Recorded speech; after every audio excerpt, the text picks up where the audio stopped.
one thing that was really hard for me when I've known Kevin, he's been like, you know, a son kind of, and I didn't realize how hard his childhood had been until I read the book, The Poverty, the Violence.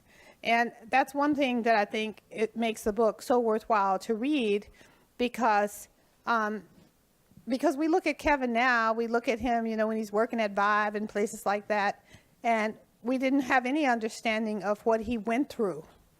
And I don't know if you followed The Real World or any of that. That little thing. You know, Kevin was kind of framed as an angry, violent black man. But I mean, when I read his story, basically, and you know, you have to correct me if you think I'm wrong, but Kevin's mom was so violent towards him. I mean, he was violent towards her too, in a different way.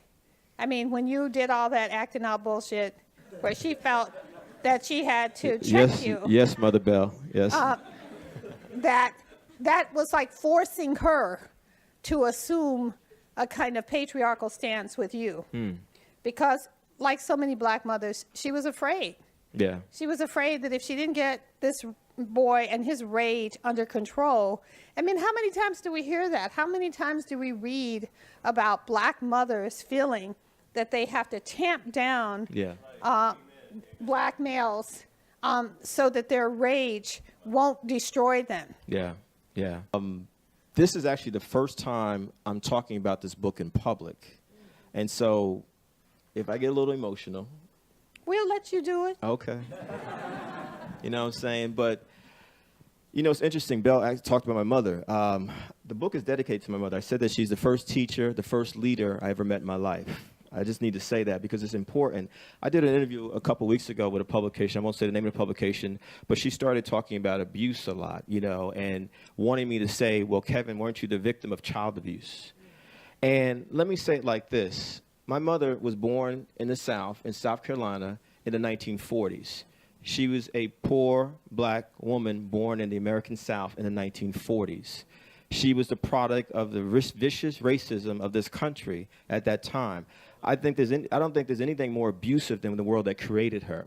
And so for me, part of the challenge for the book, I could easily start with my own life, but when you read the book, and I hope you all do read the book, I feel it's critical that I go back and lay out, here's what my mother went through in the American South. Here's what my family went through. Learning that, you know, over the last 10 years, my great-grandfather, who had the audacity to own 400 acres of land in the American South, actually was killed by some white men in that community because he owned that land and did not want to give up that land.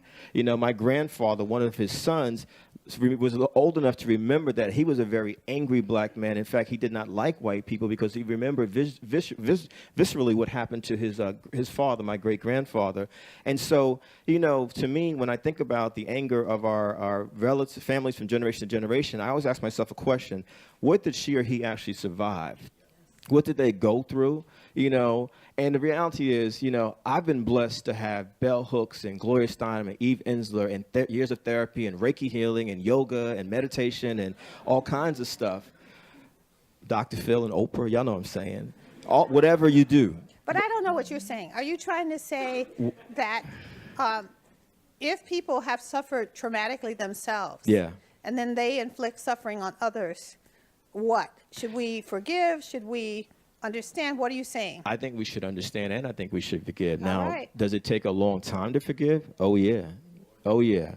Because one of the things I talk about in the book, and I don't want to give away the stories, but, you know, Belle is right, there's violence. And anyone who grows up in my community, who grew up in my community as a black person, you know, we talk about spirit of rod, spoil the child. You know, if you are a football fan, you know, Adrian Peterson got in trouble about a year ago for, quote unquote, beating his son. But Belle's right, in the context of some of our communities, you know, that is actually a way of protecting us. If you're not good inside of here, if you're not good in this household, we don't know what's going to happen to you outside of this household. Now, the tragic part of it, in my opinion, Belle, is that it oftentimes teaches us that violence is the solution for all conflicts. Well, it also suggests that we can only embrace the system and use it in our household. That I mean, one of the things that I most admire about our ancestors was their capacity to develop oppositional thinking.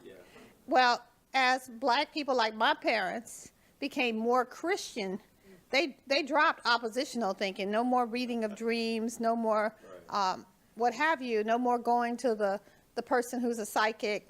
Because Christianity really attacked all of that in the freed slaves and their ancestors. So it's the internalization of the, I can remember vividly my mother saying to me, "You're mine and I'll kill you if I want to."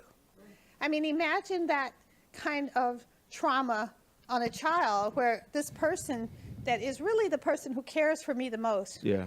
But she was also the person who was meanest. Yeah. In trying to keep me in line, but trying to keep me in line for some system. Yeah.